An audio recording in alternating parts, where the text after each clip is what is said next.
AP CM Chandrababu ఇవాళ నంద్యాల జిల్లాలో పర్యటించనున్నారు. హంద్రినీవా నీటిని చంద్రబాబు విడుదల చేయనున్నారు.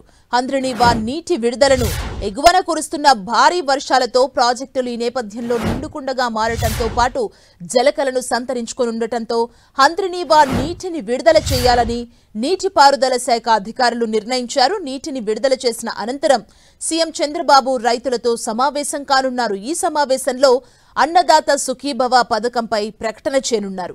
నందికొట్కూరు మండలం మల్యాల పంపింగ్ స్టేషన్ వద్ద నీటిని విడుదల చేస్తారు చంద్రబాబు. ఎన్నికల ప్రచారంలో చెప్పినట్లు అధికారంలోకి వచ్చిన 100 రోజుల్లో ఈ కాలువ విస్తరణ పనుల లక్ష్యాన్ని పూర్తి చేసింది.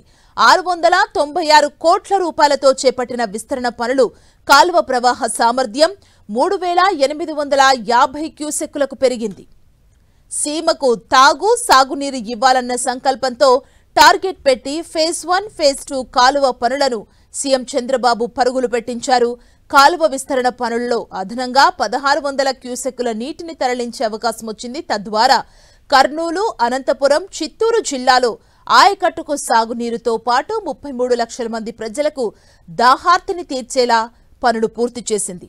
మాల్యాల నుంచి జీడిపల్లి వరకు 216 కిలోమీటర్ల మేర హంద్రినీవా కాలువ విస్తరణ పనులు పూర్తయ్యాయి. దీంతో జీడిపల్లి, కృష్ణగిరి, పత్తికొండ, గాజుల దిన్నెతో పాటు సీమ జిల్లాల్లో చెరువులను నీటితో నింపనున్నారు. దీనివల్ల సీమలో భూగర్భ జలాలు గణనీయంగా పెరగనున్నాయి.